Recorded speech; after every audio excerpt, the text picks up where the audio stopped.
Hello दोस्तों, आज मैं फिर से आपको बताने वाली हूँ क्लास 10 का अध्याय 10 ऊंचाई एवं दूरी। तो यहाँ पर हमारा सवाल है, यह सवाल एक बार बोर्ड में आया था, मैं आपको बता देती हूँ। तो एक पतंग भूमि से 60 मीटर की ऊंचाई पर उड़ रही है। एक पतंग जो है वह भूमि से 60 मीटर की ऊंचाई पर उड़ रही है। पतंग में लगी डोरी भूमि के किसी बिंदु पर खूंटी से बंधी हुई है। भूमि के साथ डोरी का झुकाव कितना है? 30 अंश है। तब यह मानकर कि डोरी पूर्णतः तनी हुई है, उसकी लंबाई ज्ञात कीजिए। तो हम देखते हैं, ये हमारी हुई पतंग। हमने मान लिया कि पतंग भूमि से 60 मीटर की ऊंचाई पर उड़ रही है। तो यहाँ पर भूमि, तो हमने यहाँ पर पतंग यहाँ पर उड़ रही है, माना कि हमने यहाँ पर पतंग उड़ रही है और यहाँ पर भूमि के किसी बिंदु को हमने यहाँ पर लिया है। तो इसको मिलाने पर कितना? 60 मीटर की ऊंचाई माने हैं हम, क्योंकि भूमि से 60 मीटर की ऊंचाई पर उड़ रही है।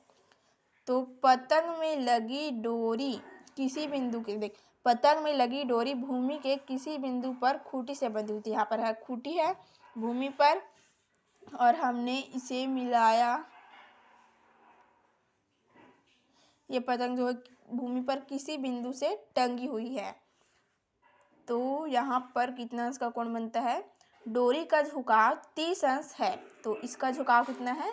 यहाँ पर कितने अंश का कोण बनेगा? 30 अंश। फिर हम इसको मिला लेंगे।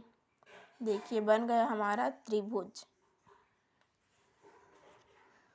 30 अंश है, तब यह मानकर कि ये रस्सी जो है पूर्णतः तनी हुई है, हम इसको मान लेंगे कि ये तनी हुई है। फिर अब हम इसका क्या ज्ञात करेंगे? डोरी की लंबाई ज्ञात करनी है, उसकी लंबाई ज्ञात कीजिए। डोरी की लंबाई ज्ञात करनी, तो हम इसको नाम देते हैं ए बी सी।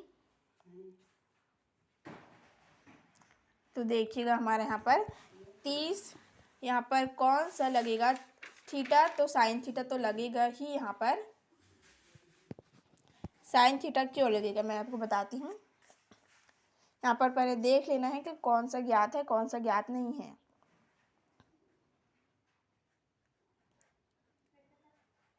का साइन कॉस टैन, ठीक है। साइन होता है, इसका मतलब कॉस होता है, टैन होता है लंब बटा कर्ण, आधार बटा कर्ण, लंब बटा आधार, ठीक है। तो हमारा टैन लंब बटा आधार है, तो यहाँ पर बोलेंगे कि आप लंब लगेगा, लेकिन लंब नहीं लगेगा, क्योंकि लंब तो हमें ज्ञात है लेकिन आधार हमें ज्ञात नहीं है। मतलब कि आधार तो हमें ज्ञात करना ही नहीं है, यहाँ पर हमें ज्ञात करना है कर्ण ज्ञात करना है। मतलब कि ये जो डोरी की लंबाई है वो तो कर्ण हुई ना, इसलिए हमें कर्ण ज्ञात करना है। तो यहाँ पर लंब ज्ञात है और यहाँ पर कर्ण ज्ञात है, तो हमें साइन का लगाना पड़ेगा, साइन थीटा। तो यहाँ पर हम लिखेंगे, दिया गया है ए बी बराबर 60 मीटर। यहाँ पर उन्नयन कोण बनेगा हमारे यहाँ पर कोण ए सी बी बराबर 30 अंश, ठीक है। अब हम तो यहाँ पर सिंपली साइन का लगा लेंगे। तो साइन कोण ए सी बी बराबर होता है लंब, यहाँ पर लंब बटा कर्ण है, तो लंब हमारा हुआ ए बी लंब बटा ए सी कर्ण। ए सी हमें ज्ञात करना है। तो यहाँ पर साइन 30 अंश का मान कितना होता है? साइन यहाँ पर कोण का मान रखेंगे हम 30 अंश, और यहाँ पर ए बी है हमारा 60 बटा ए सी, ठीक है।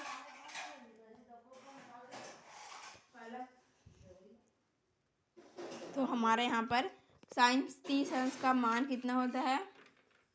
साइन 30 अंश का मान होता है 1/2। तो साइन 30 अंश का मान होता है 1/2 बराबर यहाँ पर रहेगा 60 बटा ए सी। यहाँ पर तिर्यक गुना करेंगे हम, तो तिर्यक गुना करेंगे तो यहाँ पर ए सी बराबर 60 गुणित 2। तो यहाँ पर ए सी डोरी का मान निकल जाएगा 6 × 6 = 12, और यहाँ पर 0 का 0। तो अतः डोरी की लंबाई बराबर 120 मीटर है।